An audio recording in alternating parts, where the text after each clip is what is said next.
I'm Chris Sweeney for RT, and we are here investigating the controversy around asylum seekers, or as some people are calling them, illegal immigrants, being housed in the UK in 3- and 4-star hotels.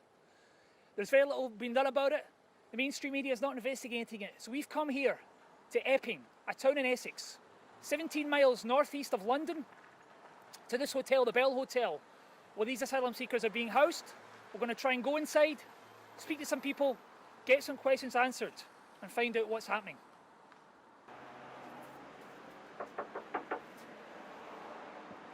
Are you staying here? No speak English. No speak English? Arabic, yes. All right, Arabic. Yes. Where do you come from? Kuwait. Kuwait, I see. Are you wanting to stay in the UK? Here. Here, you're staying in the hotel. Hotel, yes. I see, I see. And is it good here, or What? is it good? Good, good.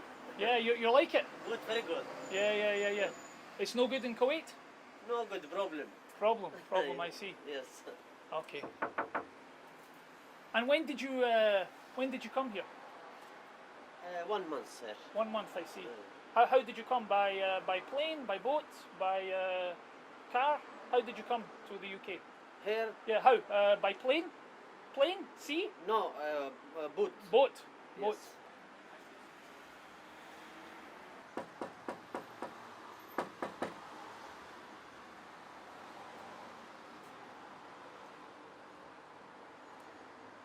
We're trying to get in, but there appears to be no one in there. I mean, we can see movement in some of the buildings, but no one's coming to the reception. We did try to inquire about booking a room via email, and they told us that they're not accepting bookings at the moment. But clearly the hotel's open, because we can actually see lights inside as well. We can see all these windows open with laundry. We can hear noises inside, so there's clearly people staying here. So the hotel is not closed, and we have spoken to one resident so far. I mean, there's voices inside. Hi there. Hi, we're just doing a piece for the news on the people staying here. Are you an asylum seeker? Are you an immigrant? Are you staying here in the hotel? Yeah, in the hotel is Yeah. I'm staying here. And whereabouts are you from? We are from Sri Lanka. Sri Lanka. Yeah. And how did you come here recently? Have you been in the hotel a long time? 1 month. No, sorry, 2 months. 2 months. Yeah. And how did you get to the UK? UK is very nice. It's good. Yeah. Yeah. But how did you come here? Did you come by plane, by boat, by the car? Yeah, I come this my wife and kids. Want to stay here, yes? Yeah. And is that the government is helping, or No, this a little bit helping the homeland. the homeland, the Home Office? Home office, yeah. They're helping you to Very stay. nice. It's always helping here. Helping you to stay, yes. Yeah. And how is the hotel? Is the hotel good? Hotel is good. Very nice. Yeah. Good food? Yeah, it's good. Good food. And is it expensive? Do you have to pay a lot, or No, I no pay this home office all the pay the eating or all this. they pay for it? Right? Yeah. And are you allowed to take a job or work, or? No job or work or no here. So how do you, what do you do during the day? You not boring being inside all the time? Yeah, that's it. I playing. No, this here is I here in room. My son is here in little bit speaking here. My wife and son is. But days must be long inside all day, huh? Yeah. Must be very long, huh? Yeah. And do you know any of the people here, or are you all friends, or did you No, meet here? I don't know this a friend here. You don't know anybody? Yeah, it's alone here. We've come around the side. We've managed to find an open door, so we're going to go into the hotel and see if we can speak to someone about what's going on here as well. Get some more answers. So are you you're staying in the hotel, yeah? Yeah, I do. And are you coming to live in the UK, or are you living here? Yeah. We are here to live in UK. And where did you come from? I'm from Iraq, North Iraq. 2 months, 2 two and a months. half, Okay. 2.5 months. And did you come? A lot of people are coming by the boat. Did you come by the boat, or did you come? No. Through the airport. Oh, through the airport. Yeah, I see. Yeah, And are you hoping to remain here? And you want to work here? Yeah. You want to live? yeah. And how's it going with the government? Are they helping, or is it difficult? They are helping. Yes, they are helping. They're helping, yes. They are helping. Yeah. Yeah. And why do you want to come to the UK? What is it about the UK that? What is the reason? Yeah. Well, there is a many reason. I don't know.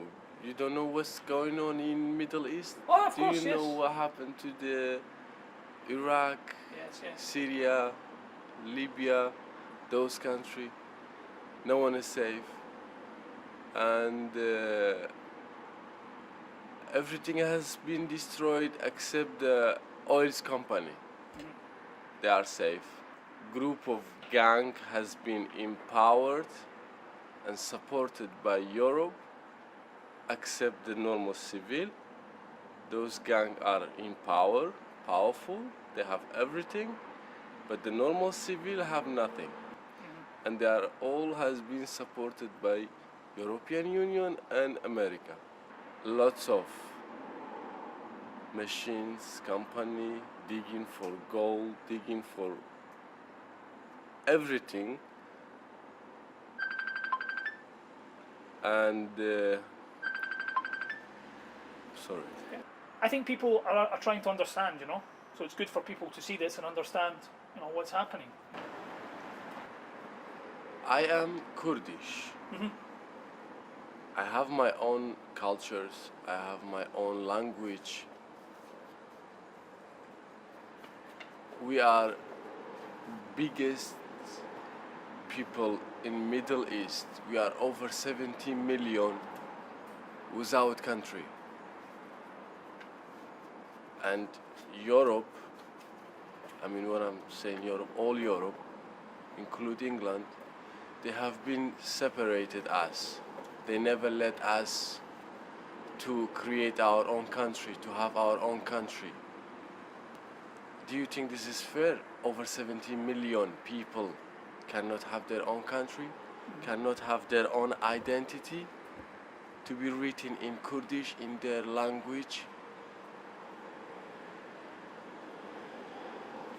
Capital of Kurdistan, Erbil, over 6,000 years old.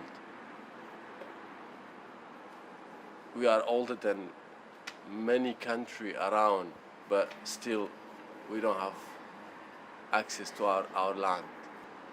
As you can see, I'm here in a shelter, in a hotel, in a small tire room, 5 members of a family in a small room. You're all in one room together. We are all in one room together. But at the same time, it's still better than Iraq. Why? Because I can see like next 10 years of my life, it's gonna be bright. I'm gonna have access to work, I can pay tax, I can have many things. Yeah. But in Iraq, you never know. Next couple of years, they're gonna destroy Iran, which is next to ours, and 100% they're gonna again start a different type of war in Iraq as well. From 2003, they said that they're gonna save Iraq, democracy, blah blah. But what happened? From then till now, America attacked Iraq. Every single day, hundreds of people are dying, young people. No one cared. Yeah. No one cared. Yeah. And you're here for your kids. That's the reason why This you is came. the only for people reason. maybe thinking you come here for an easy life. You come here No, for your no, kids. no. If they let me to have access to work, if they let me to work, I am really gonna be useful for this country. I can do many work. What was your job back home? I used to be an interpreter. Oh, okay. Before being interpreter, I was a welder. Welder. Okay. Welder. I can do many things, but I can't prove it. I have 3 kids. There is no future in Iraq for my kids. Why not me as a father to create a bright future for my kids, for my family? I think as a human I have a right to build a bright future for my family, for my kids. Because me myself as a human, I didn't had my childhood. Okay, I have born in a war, 1991. I have born in a war. Okay, well we just we didn't go through any doors, and the gentleman was happy to talk to us. But yeah, if there was a problem, what is it? Okay. Right. Okay, well we did ring the doorbell, as you can, the cameraman can show you. We rang the door and chapped the door repeatedly round the front, maybe for 5 minutes. Just doing this for your own? No, we're working, but no one came to the door, so we didn't try to. But okay, no problem. If there's a issue, we're happy to leave. What are you actually asking about, if you don't mind me asking? I'm just asking.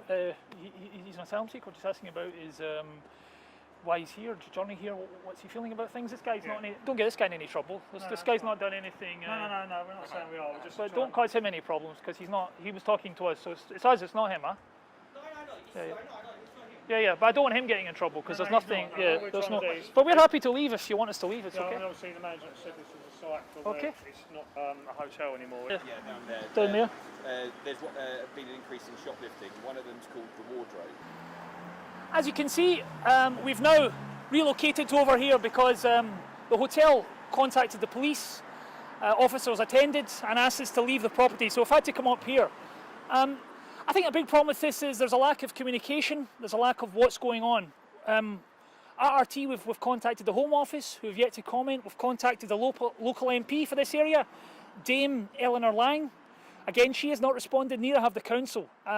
The company, the government, have outsourced this contract to run this part of the UK is Clear Springs Ready Homes. They have also not responded. Serco and Mears Group are other groups involved with other parts of the UK. None are answering our questions. So we've managed to meet up with some concerned citizens, and we want to ask them about the situation. So I'll start with you, Darren. Thanks a lot for joining us. Pleasure. We don't actually know who's there. I mean, we're pretty certain that there's migrants being housed at the Bell Hotel, just as they're being housed in hotels all over the country. I mean, that's been hitting the news recently, but we have no idea what the reason for them being here is, whether they're economic migrants or genuine refugees, persecuted in their own countries. But the big thing is, it doesn't really matter why they're here. They've come. Most of them have come across from France, and we've seen all the press coverage of them coming across in dinghies, and hundreds and thousands of them coming across this season. And why are they ending up here? I mean, they've come from France, which is a safe country, and with the Geneva Convention and the Dublin regulation, they should be filing their asylum claims in the country that they first arrived in, which is safe. It's important that if there's illegal migrants trying to cross the channel, that we do something about it and control it. I mean, the government's all about having controlled borders, but if you're letting anybody cross into our country illegally, you have to do something, and they're not doing it. And the other problem is, once they do arrive, if they file an asylum claim, it takes years and years to do so. And within that couple of years, the government lose track of where they are, those people disappear. And as was exposed in the last few weeks, that they might end up working in sweatshops like in Leicester, where Boohoo are getting all their fashion clothes from. And these people are being abused. I mean, it's slave labour. Working in squalid conditions for no pay. It's just wrong. And the government is just doing nothing about it at all levels. Well, one of the things I'm concerned about, there seems to be a degree of secrecy about this. Nobody seems to be knowing what's going on. But all of a sudden, I've got some friends who live just down the road. There's been this influx of strangers, because Epping is a very small town and a lot of people know each other. But there's these strange people wandering around. They look rather menacing, some of them. And my friends are an elderly couple. They're a bit frightened to go out, actually. Also, I mean, it's only hearsay, but there's been a spate of burglaries around. Now, one can't necessarily direct that to these people, but it seems rather strange. They arrive, there's all this secrecy, and then all of a sudden there's burglaries happening and shoplifting. That's one of my prime concerns, and also what Darren has said. Who are these people? I mean, we've got this COVID thing at the moment, which we're all concerned about. Where have these people come from? What have they brought into the country? Any diseases and what have you? In terms of the hotel, is it a popular hotel in the community, and are you surprised it's closed now and housing asylum? Yes, people used to. A few years ago, I went to a wedding reception there, it's a very nice hotel, you know. So that was nice. I didn't know about this until recently. As I say, it's been kept very, very secret. And it's one of the things that's happening now in this country. This sort of thing is being kept under the covers, and we just don't know what's going on, and it's very, very alarming, certainly for local people. I had to hear about this from Facebook, and a Facebook group that actually said, "Are you aware there's people in from another area?" Said that there's basically people who sort of migrants have been put into the Bell Hotel, and I was shocked because we're very sort of almost like village atmosphere here. And I'm frightened because I've got a friend who lives not far from here. So, you know, at the moment it's quite light, but when you know that it gets darker in the autumn, I'm worried that, you know, if I walk along here on my own, with my friends at night, I could be attacked. I don't know who these people are, where they're from. We're under a pandemic, and yet these people are freely allowed to come here. You know, you would have thought the borders would be protected because of this pandemic. They talk about not spreading it, wearing masks everywhere, shutting down local areas, and yet they're bringing people in, and I've heard there's 80%. I don't know if that's correct, but looking at other media sources, it says that there's 80% of carrying, you know, the virus. Even if they quarantine, you don't know the people that are in the hotel. Could they have passed it to some? They are actually freely walking. When I was walking here, there's people. You know that they're not from this area because it's such a village. I know a lot of the people. I've lived here since 1994, so I know if somebody's not knowing it, and they're some younger guys, and you just don't know if they're here from a criminal background, terrorist organisations. Why they're here, what is the purpose, why they've been put here in a rural community. It's not the right place to put them. Have you expressed your concerns to any of your politicians, your council leaders, your authorities? I must admit I haven't on that, but maybe I should do for Elena Lang, yes. I have on other issues, but yes, it's... A local councillor, I think her name is Holly Whitbread, was advised of the situation. She said that there's no problem, it's being paid for by the Home Office, and there's been no threat from any of the migrants being kept here. So they are well aware of the situation, but the public are only just finding out about it now. Yeah. Well, it must be quite a frustrating situation for you all. I can see you're all very concerned about it. To be honest, I'm not that concerned about it. I mean, these people, if they are genuine migrants, they have to go somewhere. You know, if they're being persecuted in their countries. The problem is, why is it such a secret? You know, why can't you just go and film there and speak to them and find out what the situation is? I mean, within a couple of minutes of arriving, 2 police cars arrived, 1 unmarked, marching you off the property. I don't understand what the secret is. Let's find out what's going on and let everyone know about it. I'd like to say, why isn't there a public debate? Why hasn't the council actually, if you have secrecy, more people are going to get angry and upset. You're actually going to create more discord. And I think if you actually had a proper meeting, like Elena Lang and the councillors got together and said one meeting, I mean, not necessarily have to police it, but if they just said to people, be calm. I know it's a sort of a difficult sort of subject to talk about, but I think if people have your reasoning, and you could discuss why this is happening, what's going on, who these people generally are, so we can at least have our minds put at rest, because we should be told, you know. Yeah, you know, we need debate. I think we need communication, we need debate, people need to talk, there needs to be communication. I think that's coming across strong. Freedom of speech is fundamental in our society, and you know, we're not here to oppose what's happening, we're here to discuss it and let everyone know what's going on. Yeah, there's nothing wrong with that. Yeah, let's have an open debate about it. I mean, as I say, there's this secrecy about this. It's completely kept hidden and covered up. Why? And then that's the big question. Why? We all want to know, why is it being covered up? Let's see what's been going on. Well, thank you for all your time and your effort and speaking to us. Thank you very much. And I think that's it. I think this situation has a lot of questions that remain unresolved, a lot of things to find out, and we just hope the authorities come forward, communicate to the public and explain for the benefit of the migrants, the local community and everyone.